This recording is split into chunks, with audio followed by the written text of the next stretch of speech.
Hello everyone, welcome to China classes beyond the limits. आज हम एक वैकेंसी के बारे में डिस्कशन करने वाले हैं जो कि आपकी आई है इंटेलिजेंस ब्यूरो डिपार्टमेंट में, ठीक है, जो कि आती है मिनिस्ट्री ऑफ होम अफेयर्स के अंदर, ठीक है, गवर्नमेंट ऑफ इंडिया के।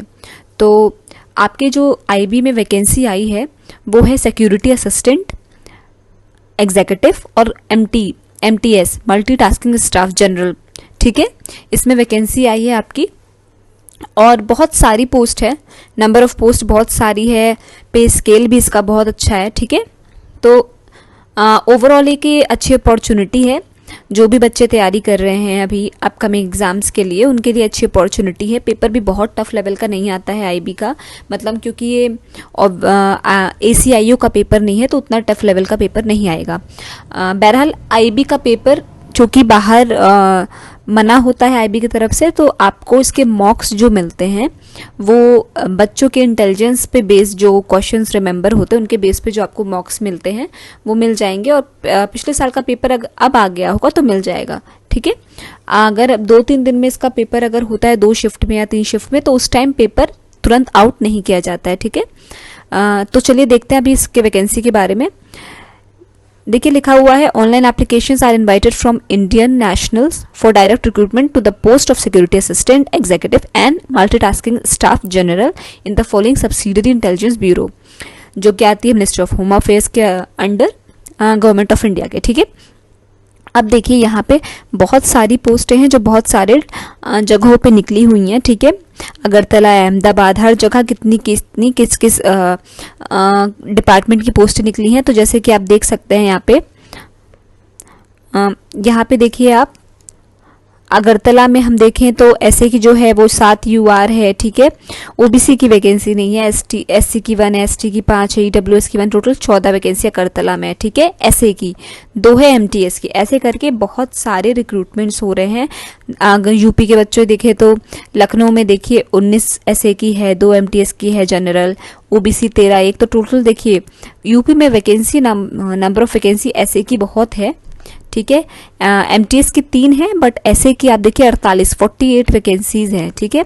ऐसे करके मुंबई में देखिए 177 वैकेंसी हैं, उसकी 5 है। MTS की कम वैकेंसीज हैं लेकिन ओवरऑल जो है जो आपके ऐसे की वैकेंसी है वो भी काफ़ी, मतलब वो काफ़ी है। अगर हम ओवरऑल टोटल वैकेंसी की देखें तो देखिए जो आपकी ऐसे की वैकेंसी है वो देखिए आपकी 1521 है और MTS की 150। MTS की वैकेंसी थोड़ी कम है लेकिन ऐसे की वैकेंसी जो आपकी सिक्योरिटी असिस्टेंट एग्जीक्यूटिव है वो 1521 है, ठीक है। तो अच्छी खासी वैकेंसी है और MTS की भले 150 है, फॉर्म तो भरिएगा, ठीक है। मेरे हिसाब से तो फॉर्म तो भरना चाहिए, ठीक। आइए देखते हैं आगे क्या लिखा है। Applicants are advised to go through all the parameters under different paras and sub paras mentioned above and satisfy themselves about their suitability in terms of age limit, essential qualification etc. for the post of as executive और MTS general और both before applying। इसका मतलब है जितने भी parameters इन्होंने दिए हुए हैं आप उन सबको पहले देख लीजिए कि आप क्वालिफिकेशन के लिए क्वालिफाइड है कि नहीं, आपके पास एसेंशियल जो इसमें क्वालिफिकेशन मांगी वो सब है कि नहीं, तभी अप्लाई कीजिए। आपको जिस भी पोस्ट के लिए अप्लाई करना है, ठीक है। एलिजिबिलिटी क्राइटेरिया आपको ये नीचे बता दिया जाएगा, अदरवाइज इन्होंने साइट भी दी हुई है, ठीक है। वहाँ पे जाके आप www.mha.government.in या फिर NCS का जो पोर्टल है www.ncs.government.in पे आप देख भी सकते हैं, ठीक है। अब देखिए लिखा है vacancy is reserve for PWD and ESM will be allocated on centralised basis without allocating them to particular SIB which would allow the PWD and ESM from all the SIBX to compete against vacancies reserved for them। अब देखिए जो PWD और ESM की vacancies हैं वो उन्हीं के हिसाब से एलोकेट की जाएंगी, ठीक है, उन्हीं को दी जाएंगी सेंट्रलाइज्ड बेसिस पे। अब देख लेते हैं जो पे स्केल है इसका, जो आपका सिक्योरिटी असिस्टेंट का जो पे स्केल है। देखिए ये group C non gazetted post है, पहले non minstrel non gazetted post है। अब ग्रुप C की लेवल 3 इसका पे स्केल है, ठीक है। लेवल 3 में लगभग आपको स्टूडेंट्स 25 से 30 हज़ार रुपये इन हैंड आता है, स्टार्टिंग पे स्केल, ठीक है। जो आपका स्टार्टिंग होता है वो 25 से 30 हज़ार आता है और यहाँ पे आपका लगभग यहाँ पे आपको 20 से 22 इन हैंड आएगा, ठीक है, जो आपकी MTS की है, ठीक है। अब एसेंशियल क्वालिफिकेशन पे अगर हम आ जाए तो देखिए मार्टिकुलेशन 10th लेवल पे है, जो 10th का क्लास का या फिर equivalent from recognised boards of education, certificate जो आपका स्टेट का होगा, और एक normal any one of the local language, ठीक है, local language dialect mentioned table A above against each SIB, ठीक है। Desirable qualification field experience in intelligence work, तो मतलब देखिए ये कोई मैंडेटरी क्वालिफिकेशन नहीं है कि आपका इंटेलिजेंस वर्क में कोई ना कोई एक्सपीरियंस होना चाहिए। हाँ, आपको प्राथमिकता दी जाएगी, ठीक है, अगर आपका इंटेलिजेंस वर्क में कोई ना कोई एक्सपीरियंस होगा फील्ड वर्क में तो आपको प्राथमिकता दी जाएगी, ठीक है। ऐसे एसेंशियल क्वालिफिकेशन तो हमने देख लिया, ठीक है, कि आपको 10th लेवल का आपका क्वालिफिकेशन होनी चाहिए, क्लास 10th की, ठीक है। आपका एक सर्टिफिकेशन होना चाहिए कि आप कौन से स्टेट से हैं, डोमिसाइल वहाँ की होनी चाहिए। एज लिमिट देखते हैं 27 साल से ज़्यादा की नहीं होनी चाहिए ऐसे में, और 18 से 25 होनी चाहिए आपकी MTS के लिए। देखिए 27 साल जो लिखा है वो 25/11/2022 से पहले तक होनी चाहिए, 27 से ज़्यादा नहीं होनी चाहिए लोगों की एज, और 18 से 25/11/2022 तक से पहले तक आपको 25 साल का ही रहना चाहिए, उसके मतलब उससे ज़्यादा एक्सीड नहीं करनी चाहिए, ठीक है। अब देखिए लिखा है upper age limit is relaxable by 5 years, 5 साल की है छूट SC/ST को, और OBC को 3 साल की है, और अपर एज लिमिट इज रिलैक्सेबल जो डिपार्टमेंटल कैंडिडेट हैं वो 40 साल तक भर सकते हैं, ठीक है। हुआ रेंडर 3 year, जिन्होंने 3 साल तक रेगुलर कंटिन्यूस सर्विस दी है वो अपर एज लिमिट में 40 साल तक भर सकते हैं, ठीक है।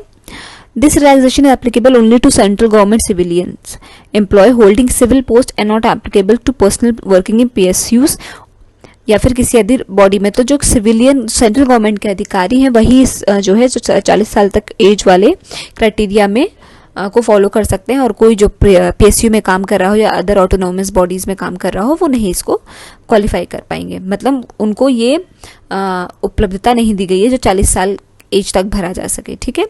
जो 35 साल the age limit is relaxable up to age of 35 years general category, या फिर 40 साल SC/ST जो विडो हैं, जो डिवोर्स वुमेन है या women judicially separated from the husband and not remarried, जो विडो हो गई हैं या डिवोर्स हो गया है या फिर जो सेपरेट हो गए हैं जुडिशियली और मैरिड नहीं है अभी तक, ठीक है, वो जो 35 ईयर्स तक जनरल कैटेगरी की हैं, और 40 साल SC/ST के 40 साल तक आप फॉर्म भर सकते हैं, ठीक है। अगर आपकी जनरल कैटेगरी में एज 35 साल तक है और 40 साल SC/ST में, और आप विडो हैं या डिवोर्स वुमेन हैं या आप जुडिशियली सेपरेट हो चुके हैं अपने हस्बैंड से और दोबारा आपने देखिए नॉट रीमैरिड, शादी नहीं की है, तो आप ये फॉर्म भर सकते हैं, ठीक है। 35 साल या 40 साल की उम्र तक, ठीक। जनरल 35 और SC/ST 40 साल, ठीक है। The age limit is relaxable for ex serviceman, ठीक है, as well as for their children and dependents of victim riots 2022 in Gujarat and Sikh riots of 1984 as per the government instruction in the regard issued from time to time। जो ex serviceman है as well as उनके children जो 2022 के गुजरात सिख रिवॉर्ट में part लिए थे उनको भी एज रिलैक्सेशन है, ठीक है। बाकी एज रिलैक्सेशन का बहुत सारा पैरामीटर है, यहाँ पे सारे पैरामीटर्स आप अच्छे से पढ़ लीजिएगा जितने भी आपको भरने हैं, ठीक है। फिर हम सर्विस लाइबिलिटी के बारे में देख लेते हैं। The post involves all India service liability, आपको पूरे भारत में पोस्ट कर दिया जाएगा। Therefore the candidate willing to serve anywhere in India only need to apply. ऐसा नहीं है कि आप बस यूपी में ही पोस्ट आपकी रह जाएगी या आप हरियाणा के तो हरियाणा में ही रह जाएगी, आप अगरतला के तो अगरतला में ही रह जाएगी, ऐसा कुछ नहीं है। IB की पोस्टिंग देखिए मैं भी जानती हूँ, IB की पोस्टिंग पूरे भारत में की जाती है, ठीक है। आपको कभी भी कहीं पे भी पोस्ट किया जाएगा। तो अगर आप इस मोटिव से है कि मुझे बस यूपी में काम करना है, मुझे बस अपने डिस्ट्रिक्ट अपने स्टेट में काम करना है, तो ये IB में पॉसिबल नहीं होता। IB में ऑल ओवर इंडिया की ही पोस्टिंग होती है।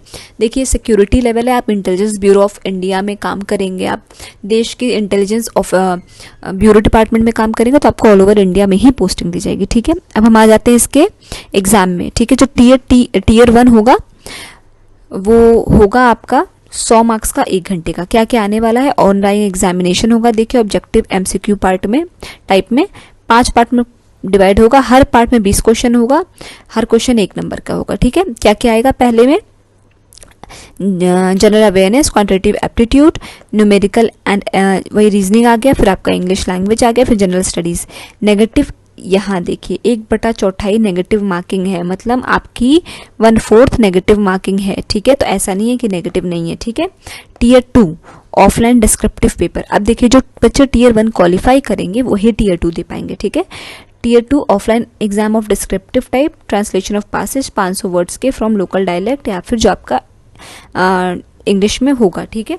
पार्ट 2 फॉर SAN, हाँ एग्जीक्यूटिव, जो पार्ट ऑफ टायर 2 फॉर, ये जो आपका SA का एग्जीक्यूटिव सिक्योरिटी असिस्टेंट एग्जीक्यूटिव का है, ये उन्हीं के लिए है सिर्फ और सिर्फ स्पोकन एबिलिटी, ठीक है। ये एक तरीके से आपका जो इंटरव्यू है, ठीक है, Tier 3 इंटरव्यू जो है ये आपका केवल और केवल सिक्योरिटी असिस्टेंट एग्जीक्यूटिव के लिए ही इंटरव्यू है, ये आपका MTS के लिए इंटरव्यू नहीं है, ठीक है, ठीक है। जो आपका इंटरव्यू पर्सनालिटी है वो केवल और केवल आपका इसके लिए सिक्योरिटी असिस्टेंट के लिए ही है, ठीक है। देखिए, 2 basis at a time of Tier 3 examination, ये आपका क्या है, केवल ऐसे एग्जीक्यूटिव के लिए ही है, ठीक है, जो आपका इंटरव्यू है। Tier 2 exam is qualifying in nature. देखिए, जो आपका Tier 2 एग्जाम है वो केवल क्वालिफाई करने वाला एग्जाम है, ठीक है। तो qualifying marks in Tier 2 is 20 out of 50 for इतना, और 16 है आपका जो आपका Tier 2 है, ये वाला पेपर जो आपका डिस्क्रिप्टिव पेपर है वो आपका जो ऐसे एग्जीक्यूटिव है उनमें आपको सिर्फ और सिर्फ 20, मतलब मिनिमम आपको 20 नंबर लाने हैं, ठीक है। क्वालिफाइंग मार्क्स आपको 20 नंबर लाने हैं, उससे ज़्यादा लाए तो भी क्वालिफाई है, लेकिन आपको 20 नंबर लाने हैं क्वालिफाई करने के लिए ऐसे एग्जीक्यूटिव की पोस्ट के लिए, और MTS की पोस्ट के लिए आपको 16 नंबर लाने हैं 40 में, ठीक है, तभी आप क्वालिफाई करेंगे। क्वालिफाइंग नेचर का होता है, देखिए मतलब जो पेपर क्वालिफाइंग नेचर का होता है, ठीक है, तो उसके नंबर नहीं जोड़े जाते, मैंडेटरी पेपर होता है, क्वालिफाइंग नेचर का होता है, ठीक है।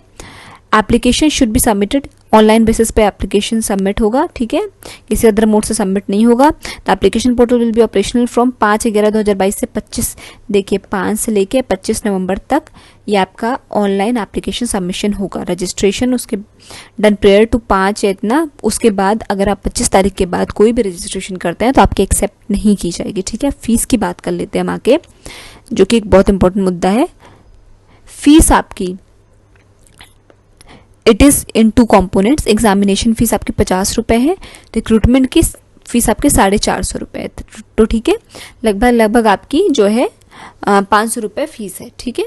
All candidates fees to be paid, recruitment processing charges, male and EWS recruitment processing charges, ठीक है। सारे कैंडिडेट्स को रिक्रूटमेंट जो 450 रुपये ये तो फीस पे करना है, और साथ में male candidates of general EWS और OBC कैटेगरी के जो मेल कैंडिडेट है उनको एग्जामिनेशन फ़ी भी पे करनी है, ठीक है, ठीक है, एग्जामिनेशन फ़ी भी पे करनी है। बाकी अदर जो इनके अलावा SC ST हैं या फिर जो लड़कियां हैं उनको केवल 450 रुपये फीस पे करना है, ठीक है।